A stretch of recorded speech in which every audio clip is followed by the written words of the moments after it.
Good evening and welcome to the channel's studios here in London with your international news around the world in 5. If a nation wants peace, it still has to work on weapons.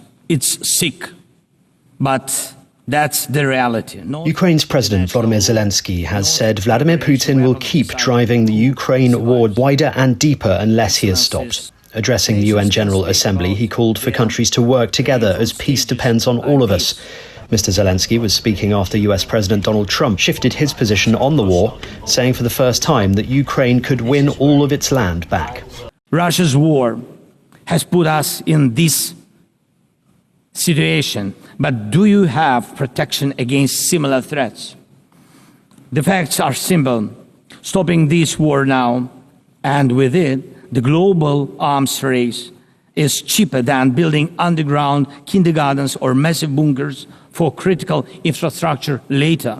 Stopping Putin now is cheaper than trying to protect every port and every ship from terrorists with sea drones.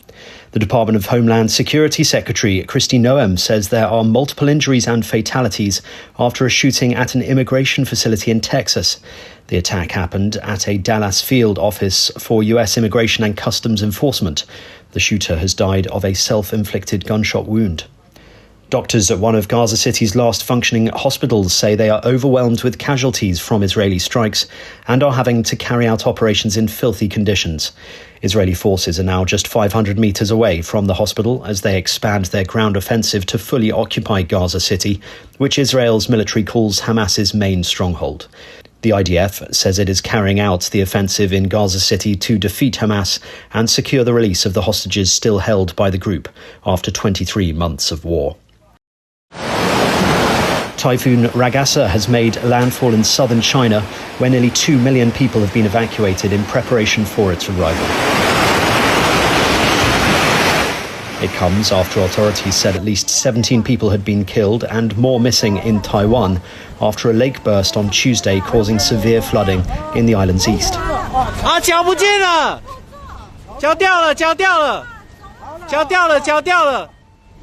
Here, floodwaters destroying a bridge as the typhoon hit. And here, footage posted on social media showing the moment a surge of water shattered the glass doors of a luxury hotel in Hong Kong. One person was swept off their feet as water flooded the hotel. Fullerton Ocean Park Hotel confirmed in a statement there were no injuries. Ragasa has been downgraded in strength but remains highly destructive, with top winds of 150 miles per hour recorded in Taishan County in China's southeastern Guangdong province. From Hollywood, it's Jimmy Kimmel. Jimmy Kimmel has criticized anti-American threats to free speech during an emotional return to his late-night US television show, following a brief suspension after his comments about the killing of conservative activist Charlie Kirk. Through tears, the comedian said that it was never his intention to make light of the murder of a young man.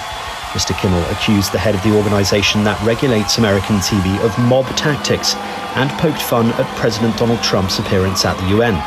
I'm really good at this stuff. Your countries are going to hell. Well, if that doesn't get him the Nobel Prize, I don't know what will. Mr. Trump, who had welcomed the comedian's suspension, was critical of the reinstatement, writing, "I can't believe ABC fake news gave Jimmy Kimmel his job back." And this is the moment a giant sinkhole opened up on a busy Bangkok road in front of a hospital and police station. Cars were left teetering on the edge of the crater in a residential area of Thailand's capital. The hole, roughly 50 meters wide, pulled down power lines and exposed a burst pipe gushing water.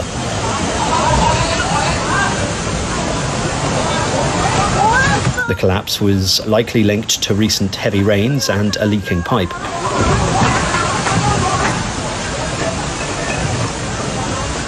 Thai authorities have confirmed there were no injuries. And that's your international news around the world in 5. Now back to the channel's studios in Lagos.